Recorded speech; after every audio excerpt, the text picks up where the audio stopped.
Chicos, tengan ustedes muy buenos días. Vamos a empezar nuestra sesión el día de hoy. Hoy día estamos miércoles 26 de mayo. Siempre escribiendo sus datos en el chat del Meet para poder registrar su asistencia.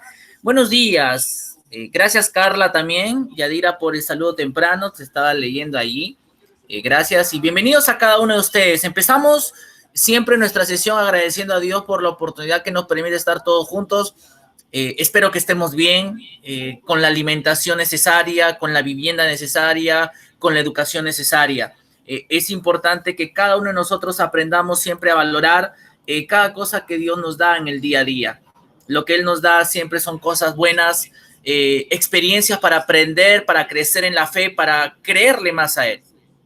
Y en una situación difícil con la cual vivimos ahora con el tema político, más que nunca nuestra fe siempre debe estar puesta en aquel que tiene el control de todo, siempre tendrá el control de todo, ¿ok?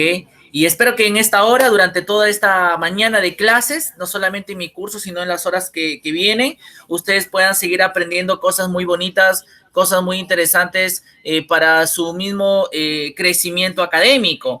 Ustedes están ya en quinto de secundaria y de alguna manera u otra están prontos a salir de esta educación virtual en la cual todos nosotros estamos, con el propósito de que ustedes puedan de alguna manera u otra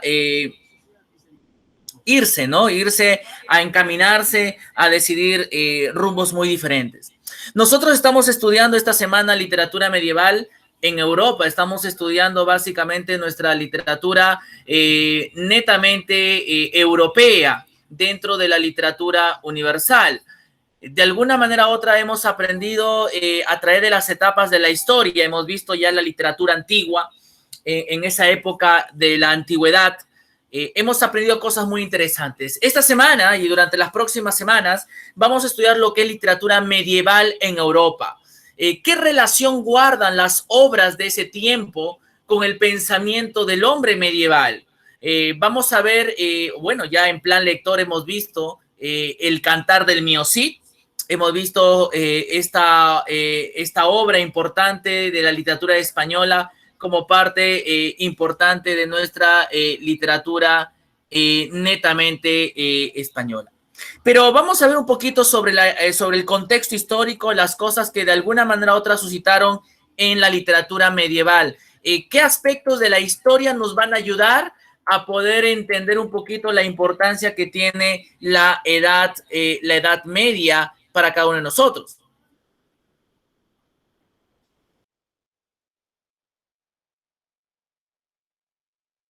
Esta historia medieval nos va a ayudar un poquito a comprender las obras de caballería y todas las obras que de alguna manera u otra nosotros hemos estado entendiendo el día de hoy.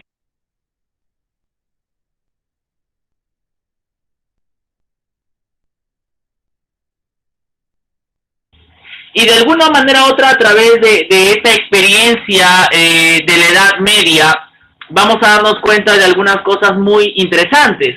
Vamos a darnos cuenta que la temática central está en la fe, como habíamos empezado el día de hoy. Esa fe que de alguna manera u otra también se contagió la época medieval, una fe que de alguna otra forma nos permite comprender cómo fueron las obras.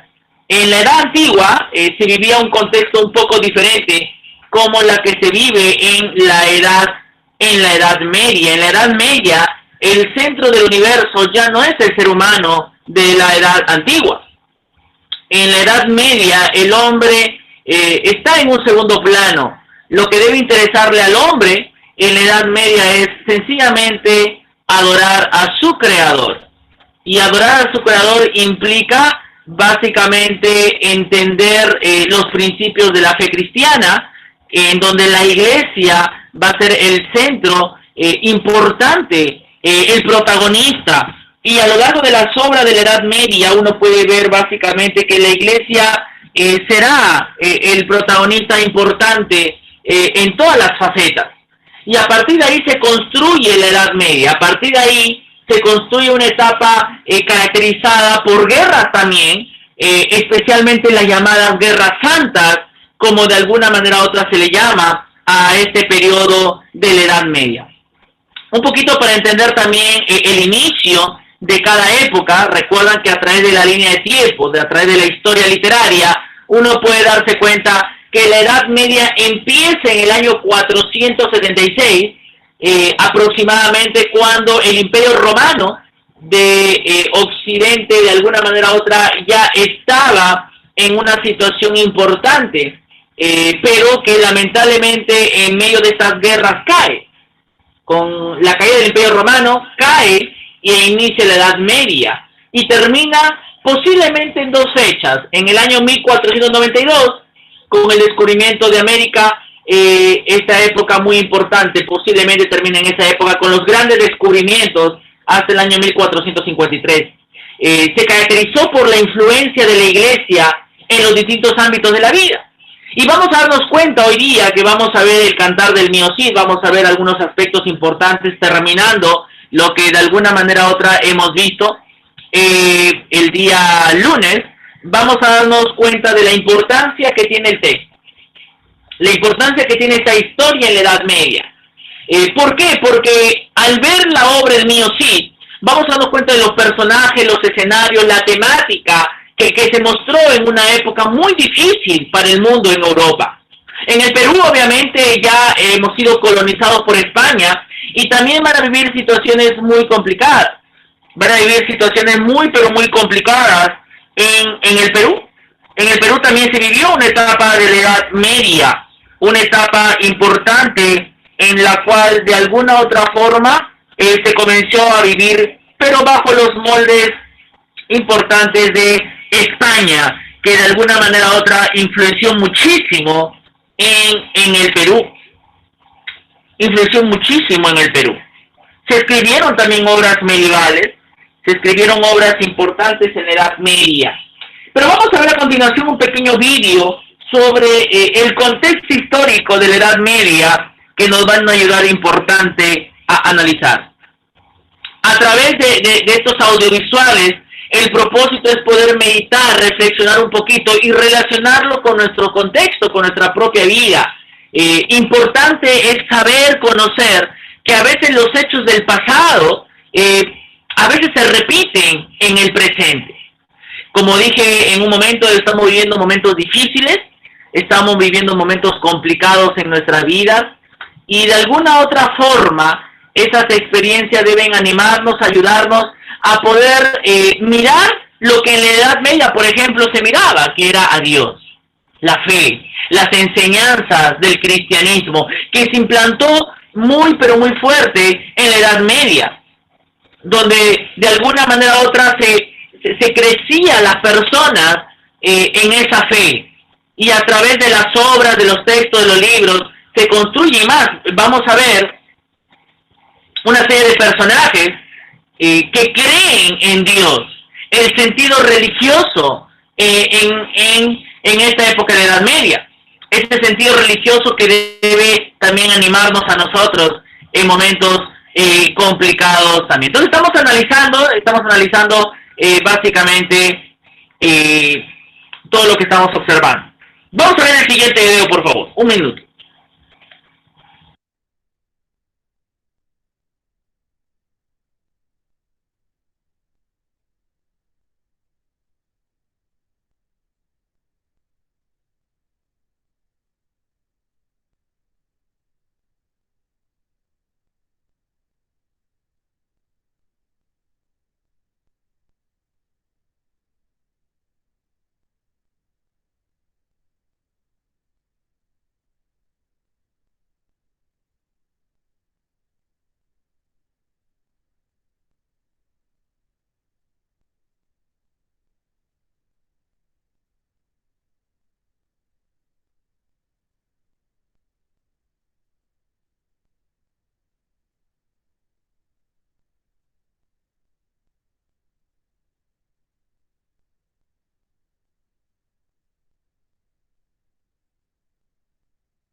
La Edad Media es el periodo histórico de la civilización occidental comprendido entre el siglo V y el siglo XV. Se suele La Edad Media es el periodo histórico de la civilización occidental comprendido entre el siglo V y el siglo XV. Se suele situar su inicio en el año 476 con la caída del Imperio Romano de Occidente y su fin en el año 1492 con el descubrimiento de América. Aunque también se sitúa en 1453 con la caída de Constantinopla, fecha que tiene la singularidad de coincidir con la invención de la imprenta por parte de Gutenberg y también con el fin de la Guerra de los 100 años, una guerra que en realidad duró 116 años entre los reinos de Francia e Inglaterra. Esta guerra fue de raíz feudal, pues su propósito era resolver quién controlaría las enormes posesiones acumuladas por los reyes ingleses desde 1154 en territorios franceses, debido al ascenso al trono inglés de Enrique II Plantagenet. Tuvo implicaciones internacionales y finalmente, después de numerosos avatares, se saldó con la retirada inglesa de tierras francesas. En la Edad Media se sustituyó el modo de producción esclavista por un modo de producción de servidumbre feudal. También se fue produciendo una descomposición de las estructuras centralizadas del Imperio Romano que dio paso a una dispersión del poder. En lo ideológico y cultural se produjo un mestizaje de la cultura clásica con las culturas monoteístas cristiana e islámica, cada una en su espacio. La Edad Media suele dividirse en dos grandes periodos: temprana o alta Edad Media, siglos V a X, y baja Edad Media, siglos XI a XV. Como hemos visto, la Edad Media duró unos 1000 años y en 1000 años ocurren muchas cosas. Por un lado, en Oriente tenemos la historia del Imperio Romano de Oriente, apodado como el Imperio Bizantino, con la capital en Constantinopla, donde se hablaba griego. Desde aquí se cristianizarán los pueblos eslavos como los serbios, los búlgaros y los rusos. Por otro lado, en Europa occidental tenemos a un montón de pueblos germanos, bárbaros para los romanos, procedentes del norte de Europa, que fueron descendiendo en sucesivas oleadas hacia el sur y se fueron asentando formando reinos. Estos pueblos aseguraron y fusionaron con su cultura muchos rasgos de la civilización griega y latina, adoptando el derecho romano y el cristianismo como religión oficial. En el año 620 en la Meca surge la figura de Mahoma, que crea una religión monoteísta, el Islam. A su muerte en el 632, la península arábiga era ya en su mayoría musulmana. Sus sucesores tomaron el título de califa e iniciaron una expansión territorial que llegó desde la península ibérica hasta la India. La presencia de los musulmanes como una civilización rival alternativa asentada en la mitad sur de la cuenca del Mediterráneo, cuyo tráfico marítimo pasan a controlar, obligó al cierre en sí misma de la Europa occidental durante varios siglos. Para algunos historiadores, este hecho significó el verdadero comienzo de la Edad Media. En el año 732, en la batalla de Poitiers, con Carlos Martel a la cabeza de un ejército, comienza el retroceso de las fuerzas musulmanas en Europa. El nieto de aquel Carlos Martel, Carlomagno, expandió los distintos reinos francos hasta transformarlos en un imperio, el Imperio Carolingio, al que incorporó gran parte de Europa occidental y central. Conquistó Italia y fue coronado Imperator Augustus por el Papa León III el día de Navidad del año 800. A su muerte, el imperio se acabaría dividiendo entre sus nietos. Alemania y Francia se disputan el norte de Italia. Gana Alemania, que obtiene el favor del Papa y la corona imperial. El resultado es el Sacro Imperio Romano Germánico. En el año 962, el rey alemán Otón I, llamado el Grande, es coronado emperador. Tras la desintegración del Imperio Carolingio y el fracaso del proyecto político centralizador de Carlomagno, la debilidad de los reyes se hizo evidente. Sus sucesores se vieron obligados a ceder gran parte de su autoridad a los condes y marqueses para obtener su apoyo. Para asegurarse la lealtad de estos nobles, los monarcas les entregaron tierras, los feudos. Por otro lado, las invasiones de vikingos, sarracenos y húngaros aumentaron la inseguridad general, lo que obligó a los reyes a encomendar a los nobles la defensa de sus territorios. Nace la figura del caballero. El feudalismo alcanzó su madurez en el siglo XI y tuvo su máximo apogeo en los siglos XII y XIII. Su cuna fue la región comprendida entre los ríos Rin y Loira, dominada por el Ducado de Normandía. Por feudalismo entendemos al sistema basado en una serie de lazos y obligaciones que respaldan compromisos generalmente militares entre un hombre libre, el vasallo, y otro hombre libre en situación superior. Todos podemos dibujar. Cuando somos niños, todos dibujamos. Pero luego, ¿qué sucede? El señor. El vasallo juraba fidelidad a su señor y se comprometía a cumplir determinadas servidumbres, principalmente de auxilio militar y consejo político, auxilium et consilium, recibiendo como contraprestación un beneficio, habitualmente el control y jurisdicción sobre la tierra y la población de su feudo o señorío. A esto se conoce como vasallaje. El vasallaje se confirmaba a través de dos ceremonias, el homenaje y la investidura. La posibilidad de que un vasallo tomara bajo su protección a su vez a otros hombres que pasaban a ser sus vasallos estableció una red piramidal de relaciones vasalláticas. Al final del vídeo veremos cómo era la típica pirámide de una sociedad feudal. Acabamos de ver cómo se pasó de un Estado romano basado en el poder central y un vasto territorio a un Estado basado en vínculos personales fragmentado en los distintos feudos. En ellos, el señor acapara las funciones propias del Estado, como por ejemplo legislar, imponer impuestos y administrar justicia. La tierra adquiere una enorme importancia económica al disminuir el comercio y la circulación monetaria. Por eso, la agricultura es la base de la economía feudal. Una economía de autoconsumo. La vida rural predomina frente a la urbana. Un feudo característico se componía de una aldea rodeada de terrenos para cultivar, protegida por un castillo regentado por un señor. A este castillo también se le denominaba burgo. Por extensión, se aplicó el nombre de burgo a las poblaciones que se desarrollan en torno a estas construcciones. Así surgieron las grandes ciudades medievales.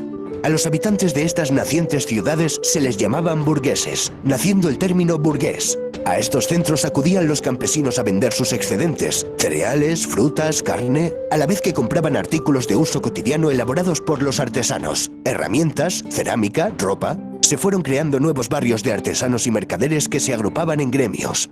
Fue en estas ciudades donde nació el estilo gótico, una evolución del románico. Estas ciudades vieron el levantamiento de prodigiosas catedrales. Chartres, París, Colonia, León o Burgos se cuentan entre las obras arquitectónicas más extraordinarias que ha construido el hombre. También las ciudades vieron el nacer de las universidades, como las de Bolonia, Oxford, Cambridge, Salamanca o París. En ellas se aprendían las 7 artes liberales compuestas por el trivium, gramática, lógica y retórica, y el quadrivium, geometría, astronomía, aritmética y música. También podían cursarse estudios especializados como Derecho, Medicina, Teología y Filosofía. La filosofía dominante era la de Aristóteles, cuyos textos habían llegado a Europa a través de los centros de enseñanza árabes. La filosofía medieval, la escolástica, se proponía fundamentalmente sistematizar la concepción cristiana del mundo en términos aristotélicos. El representante más célebre de esta corriente fue Santo Tomás de Aquino. Catedrales majestuosas, universidades... Vaya, parece que la Edad Media no es esa época oscura que siempre nos han querido vender. Y todavía no hemos mencionado los monasterios. Los monasterios también fueron islas de civilización. De ellos no solo emanaba espiritualidad, cultura y cristianismo, también fueron los que introdujeron la roturación de los bosques, beneficiosos inventos como la buena cerveza o maravillosos remedios naturales. Pero los monasterios fueron fundamentalmente grandes escritorios donde se salvaron, copiaron y conservaron los manuscritos que hemos heredado de la antigüedad. Estas islas de civilización no eran lo común dentro de la sociedad medieval. La mayoría de la población era analfabeta. Aquí los juglares y trovadores jugaron un papel muy importante. Eran músicos y poetas que divulgaron oralmente las hazañas épicas de héroes. La Edad Media es la época de los grandes caballeros y los grandes cantares de gesta como el cantar de Mio Cid, la canción de Roldán, Beowulf o el cantar de los Nibelungos. Estos poetas también nos hablaron del amor cortés que expresaba el amor de forma noble, sincera y caballeresca. El mayor ejemplo lo encontramos en la historia artúrica de Tristán e Isolda. La poesía trovadoresca era sobre todo de temática amorosa, pero también podía centrarse en aspectos políticos, morales, religiosos, etc. Otro de los temas podía ser el de las cruzadas, una serie de campañas militares con el objetivo de restablecer el control cristiano sobre Tierra Santa, el territorio geográfico que comprende todos los sitios en los cuales se desarrollaron escenas bíblicas. Para terminar, veamos cómo era la pirámide social de un régimen feudal. Grammarly can help you write quickly and confidently, so you never have to slow down at work. Stay on top of emails, documents, and more. En lo alto de la cúspide se encontraban el emperador o los reyes. Para el siguiente escalón vamos a establecer 2 columnas diferenciadas, pues la iglesia constituía una jerarquía paralela a la nobleza. Dentro de la alta nobleza tenemos a duques, marqueses y condes cuyos títulos derivan de gobernadores del Imperio Carolingio. Un escalafón más bajo tenemos a varones, caballeros, etc. En la rama del clero también distinguimos entre alto clero, que procedía de la alta nobleza y las familias reales, y el bajo clero, que procedía de familias acomodadas de campesinos y artesanos. En la base de la pirámide tendríamos al 90% de la población, el campesinado. Los campesinos con menos derechos, como el de no poder abandonar el feudo, eran los siervos. La diferencia principal entre un siervo y un esclavo consistía en que, en general, un siervo no podía ser vendido por separado de la tierra que trabajaba, y en que jurídicamente era un hombre libre. Era una sociedad profundamente estática, ya que cada individuo permanecía en la... Muy bien, hemos visto ahí un panorama general y en este último cuadro que estamos viendo retrata una sociedad. Cuando nosotros chicos conocemos los escenarios el contexto social, cultural, político. Vamos a entender las obras que tenemos. La próxima semana vamos a ver obras de esta literatura medieval. Hay algunos aspectos importantes que yo quiero resaltar. En primer lugar, como dije, el poder de la Iglesia. La Iglesia será el centro de la enseñanza cultural en todo el mundo de la Edad Media. Hubo filósofos católicos, hubo filósofos religiosos, hubo filósofos que entregaron el estudio y los principios de la fe y también del estudio de la antigüedad, de los griegos. En la Edad Media se va a desarrollar mucho la filosofía neoplatónica, aristotélica y la de un hombre importante como fue Santo Tomás de Aquino, que plasmó los principios importantes de la filosofía cristiana. En ese tiempo también se va a traducir al latín, que era el idioma popular, el idioma importante durante toda la Edad Media, durante 10 siglos, y especialmente el idioma que la Iglesia usaba, el latín, se tradujo gracias a este traductor importante, de alguna otra manera tradujo la Vulgata, netamente la Biblia católica. Ok, muy bien. Y de alguna otra forma, este tipo de experiencias nos permite darnos cuenta de la importancia básica allí. ¿Ok? ¿Sí? Entonces, ahí tenemos.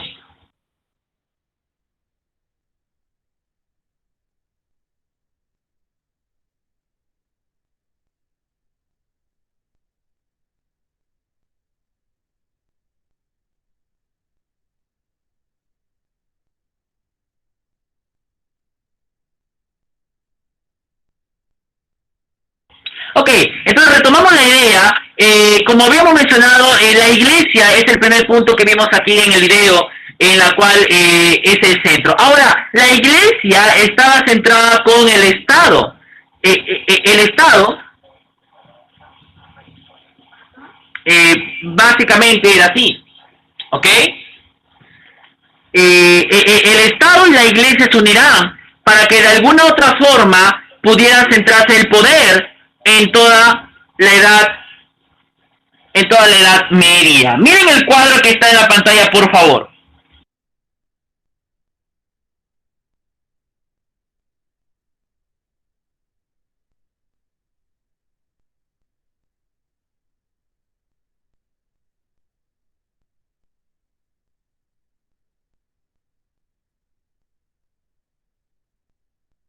Por ejemplo, tenemos una pirámide, o bueno, un trapecio, digamos así, ¿no? El rey siempre será importante. Vimos en el video también algunos personajes como el vasallo, como el rey. Vimos también la baja nobleza, como los caballeros. Por ejemplo, los castillos serán el escenario importante, las fortalezas importantes en la cual en la Edad Media, ¿ok?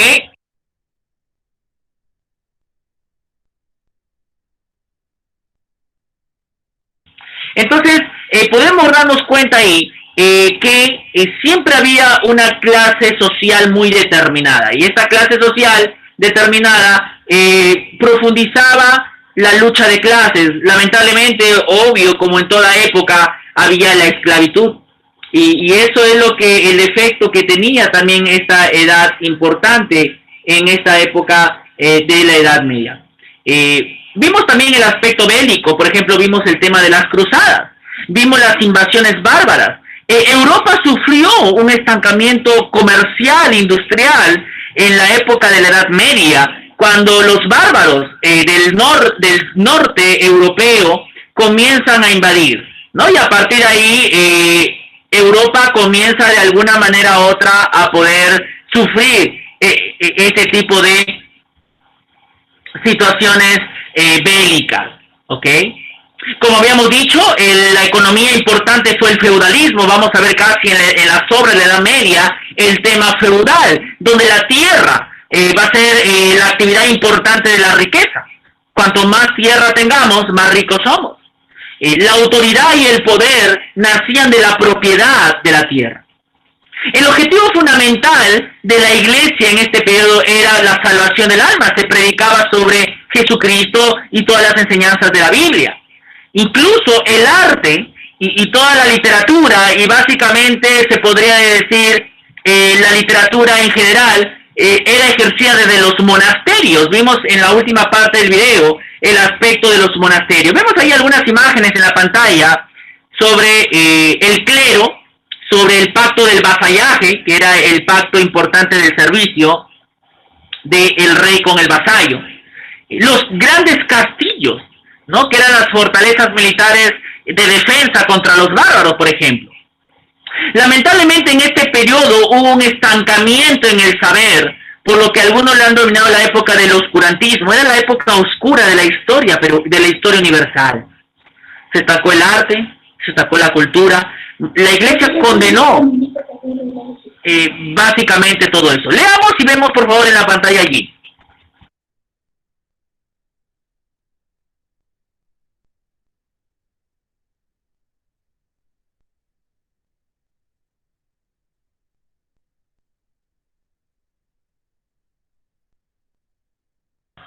Por ejemplo, vemos ahí que los castillos van a ser también escenarios. Por ejemplo, en el Cantar de Mio Cid vamos a ver varios aspectos importantes de los escenarios como castillos. La iglesia condenó el arte, chicos. El teatro incluso no se desarrolló como tal. La iglesia creyó que todo eso era parte del paganismo y la iglesia condenó, incluso predicaba sobre el infierno a aquellos que practicaban arte y cultura en esa época. No hay muchas obras de la Edad Media, pero lo que se conoce básicamente en Europa es básicamente las características importantes que vemos en la pantalla. Ustedes tienen que escribir esto en sus cuadernos. Ojo, tienen que escribir esa información. Esa es la única hoja que les pido que ustedes puedan escribir, porque a la medida que ustedes van escribiendo en sus cuadernos estas características, este contexto, vamos a conocer y profundizar un poquito más sobre la Edad Media. La religiosidad y la didáctica fueron básicamente una característica importante. La religión va a ser un aspecto muy importante. El sentido religioso se va a ver incluso en los personajes básicamente de la historia. El sentido religioso. La iglesia va a proponer sus ideales reflejados en las obras y filosofía también. La aparición de la novela de caballería también va a ser una característica importante en la Edad Media. Nosotros vimos que en estas novelas de aventuras, el caballero solitario, el caballero valiente, va a luchar por el amor de una dama, por la justicia social. ¿Ok? Entonces, básicamente, vemos ahí.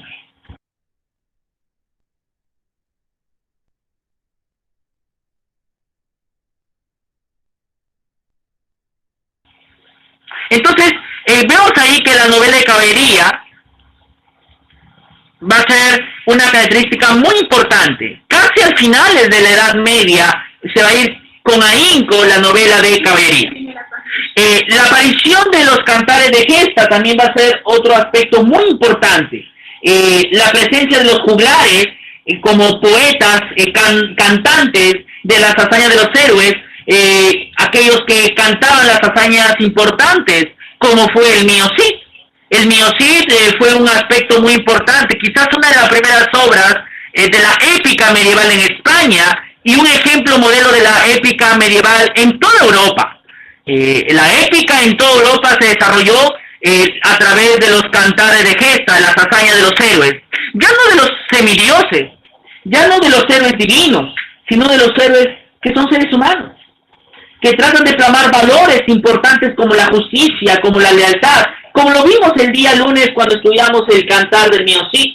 Entonces, vamos a darnos cuenta sobre esta característica importante, la aparición de los cantares de gesta, las hazañas de los héroes. ¿Ok, chicos? Vamos a continuar esta mañana. Hemos visto el día lunes el cantar del Mio Cid. Vamos a recordar un poquito sobre este cantar. A continuación, por favor, vamos a ver un pequeño video sobre el panorama general del cantar del Mio Cid, la temática y todo lo que vimos también el día lunes.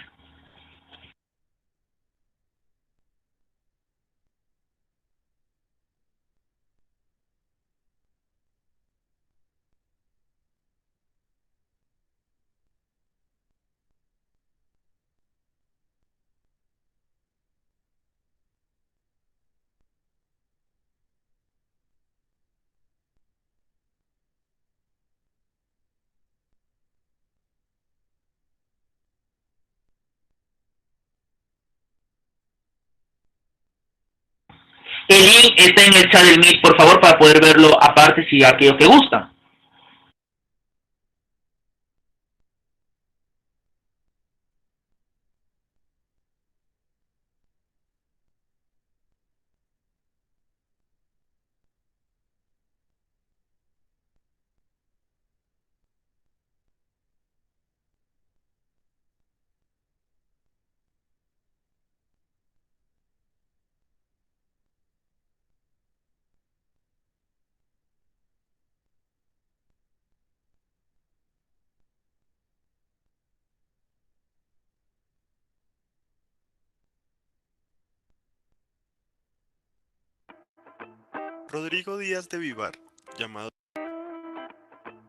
Rodrigo Díaz de Vivar, llamado el Cid o el Campeador, se crió en el reino del rey Fernando I y vivía en la casa del hijo mayor del rey, quien sería el futuro Sancho II. En 1065, Fernando I dividió su reino entre sus tres hijos, Sancho, Alfonso y García, y sus dos hijas, Elvira y Urraca. Sancho II esperaba heredar la totalidad de los reinos de sus padres por ser el hijo que nació primero. Pero su padre convocó una reunión y en ella declaró que dividiría el reino de la siguiente manera. A Sancho le correspondió el estado patrimonial de su padre, el condado de Castilla. A su hermano Alfonso, el favorito de su padre, le correspondió el reino de León. A su hermano García le correspondió el reino de Galicia. A su hermana Urraca le correspondió la ciudad de Zamora y a su hermana Elvira la ciudad de Toro. Sancho, queriendo conquistar más territorios, primero tuvo que luchar contra el reino de Aragón, que no estaba bajo el control de ninguno de su familia. El Cid demostró ser tan útil para derrotar el reino de Aragón que fue nombrado comandante de su ejército. En este momento solo tenía unos 23 años.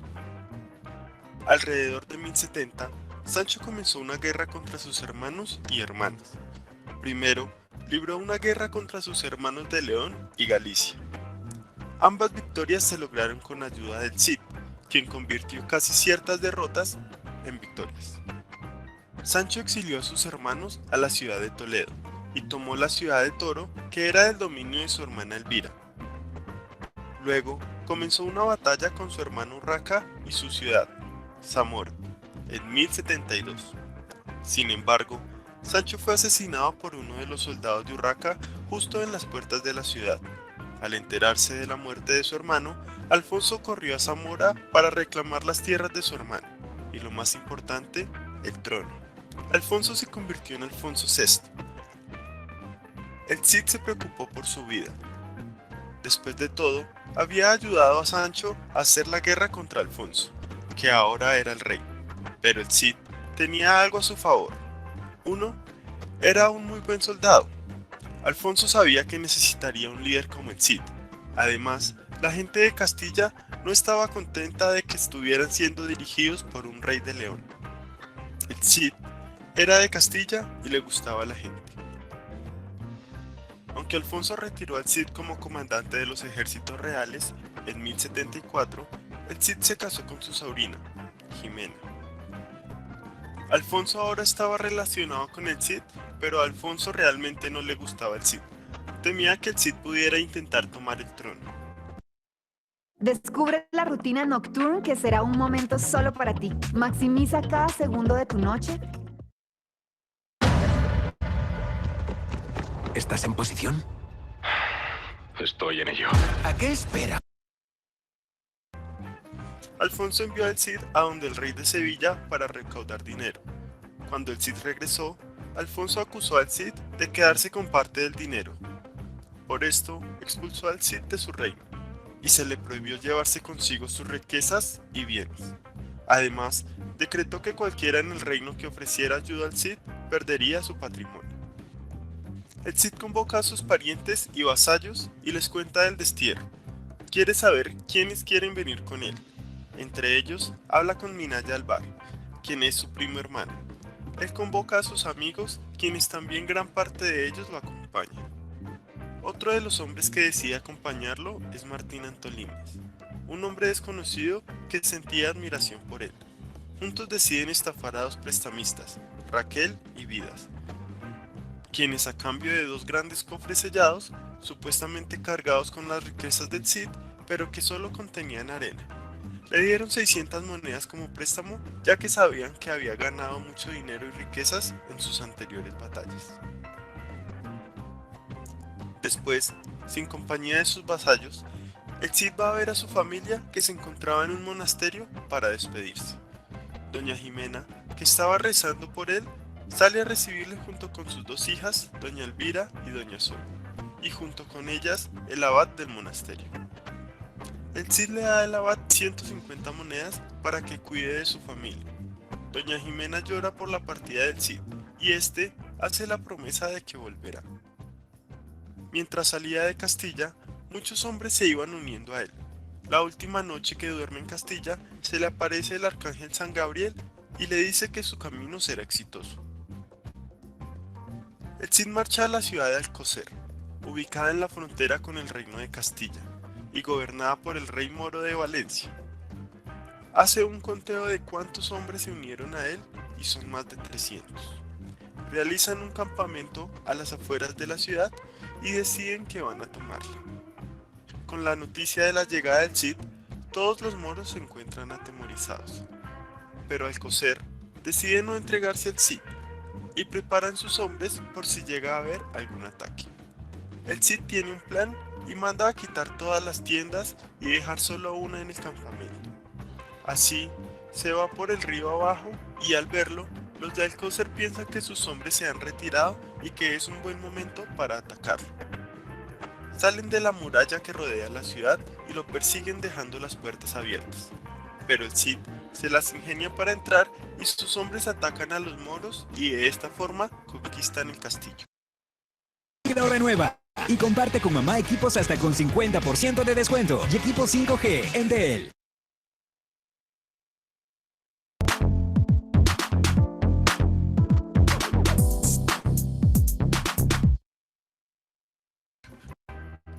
Minaya Alvar, quien es primo hermano del Cid, regresó a Castilla y visitó al rey Alfonso con obsequios y un brillante informe de los éxitos del Cid, para ayudarlo a que pueda regresar a Castilla.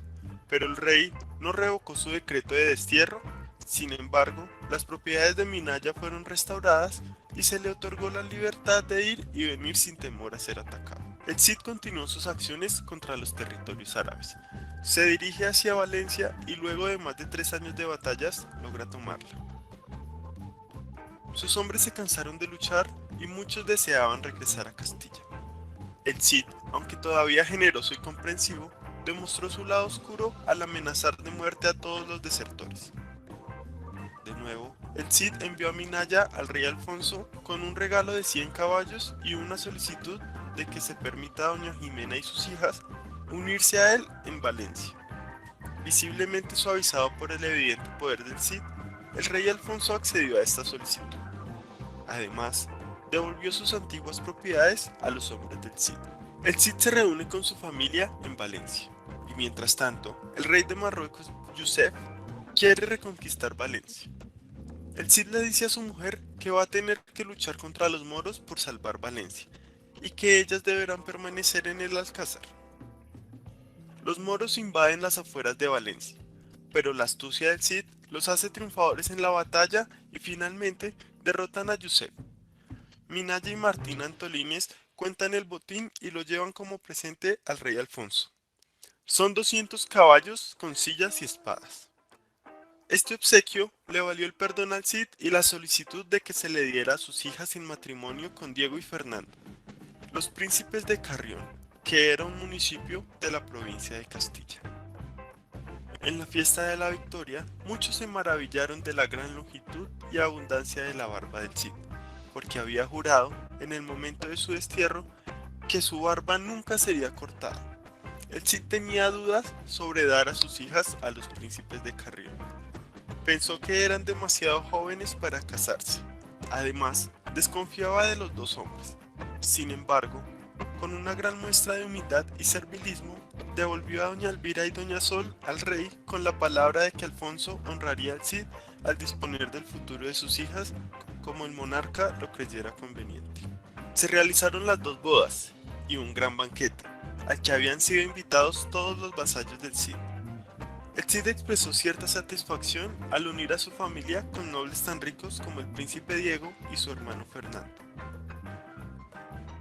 Regresaron a Valencia y un día, uno de los leones mascotas del Cid escapó. Lejos de mostrar valor en la emergencia, Diego se escondió del león detrás del banco del que estaba sentado el Cid, mientras Fernando huía y se escondía detrás del jardín. Después de que los vasallos del Cid habían sometido fácilmente al león, los príncipes preferidos se convirtieron en el blanco de mucho humor y desprecio. Pero el Cid prefirió ignorar la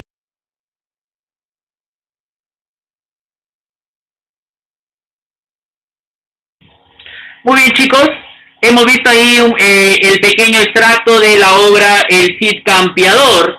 El cantar de Mio Cid es un cantar dividido en tres partes, en donde se habla sobre el destierro del Cid, se habla sobre las bodas de las hijas del Cid y sobre la afrenta, la humillación que sufrieron las hijas del Cid. Es una obra que pertenece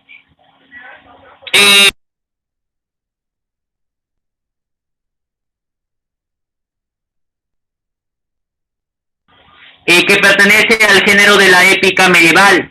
Qué importante es que nosotros podamos entender básicamente el contexto, ¿no? Vemos la presencia de caballeros, del vasallaje, vemos básicamente la presencia de los elementos bélicos. En la Edad Media se luchaba mucho la cultura cristiana con la cultura árabe. La presencia de los bárbaros en Europa también significó luchas. Entonces, vemos que la Edad Media no solamente estaba centrada en la religión, sino en las luchas bélicas que proponía básicamente todo el contexto. ¿Ok? Todo el contexto.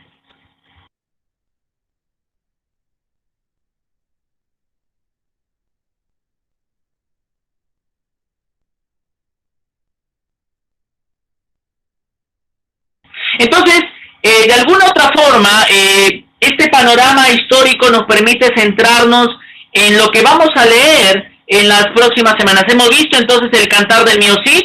Tú tienes una actividad en plan lector para que puedas desarrollar básicamente este cantar, el cantar del Mio Cid. ¿Ok? Entonces todos ustedes tienen que trabajar en el claro las actividades relacionadas a este cantar como parte de la épica de caballería en la Edad Media. ¿Ok? De igual forma, la próxima semana vamos a estar viendo otras obras dentro de esta literatura universal de la Edad Media. Vamos a estar viendo esta lucha religiosa que hubo con la cultura árabe. El mundo árabe va a ser un elemento importante. La presencia de los árabes en Europa va a ser muy importante para el desarrollo de la literatura y especialmente para España, ya que la influencia árabe fue muy fuerte en España, especialmente tanto en la poesía, en la filosofía, en el teatro y en todas las artes. Incluso en la arquitectura, en la pintura, en la escultura, los árabes jugaron un papel muy importante en España. Y no solamente en España, sino casi en la mitad de Europa. La presencia de los árabes, por ejemplo, en la llamada Guerra Santa contra los judíos israelitas por la posesión de Jerusalén. Entonces, vamos a ver la próxima semana y vamos a estudiar un poquito sobre la cultura árabe y sobre las obras de la literatura árabe. Vamos a ver un poquito sobre el aspecto narrativo y a través de su literatura cómo era la filosofía y la cosmovisión de vida que tuvieron los árabes en la época medieval. ¿Ok, chicos? Entonces, vamos a dejarlo aquí esta mañana para que ustedes sigan en su horario habitual en los próximos minutos. No sé si hay alguna pregunta, no sé si hemos entendido y quedó todo claro sobre este panorama de la Edad Media. El día de hoy hemos querido ver un panorama general del contexto para poder centrarnos básicamente en las obras que vamos a estar analizando la próxima semana. Si hemos entendido un poquito todo lo que hemos captado el día de hoy, quiero que me respondas con un ok en el chat del Meet. ¿Ok? Vamos a, si hemos captado la idea, contéstame con un ok en el chat del Meet. Ok, muy bien, Carlita. Ya saben, todos confirmando a través del chat del Meet básicamente nuestra enseñanza el día de hoy. Muy bien, chicos. Siempre es un gusto estar con ustedes. La próxima semana va a haber Kahoot. Ya volvemos a Kahoot el día lunes. Vayan repasando por favor la sesión del MioCid y la sesión del día de hoy sobre las características de la Edad Media. ¿Por qué? Porque la próxima semana vamos a tener Kahoot el día lunes en plan lector. Vamos a hacer un Kahoot cada 2 semanas. El Kahoot va a ser una semana en la semana de examen para que podamos entrenarnos un poquito sobre lo que estamos viendo los temas. ¿Ok? Entonces, básicamente, el Kahoot va a ser en la semana de examen. Cada vez que toca examen de letra, examen bimestral, vamos a hacer Kahoot. Entonces, básicamente, para que ustedes puedan repasar, para que ustedes puedan leer un poquito más sobre las características de la literatura medieval y el cantar del MioCid, lo que vamos a ver el día lunes también en plan lector. Chicos, un gusto como siempre, cuídense mucho, nos vemos. Chao.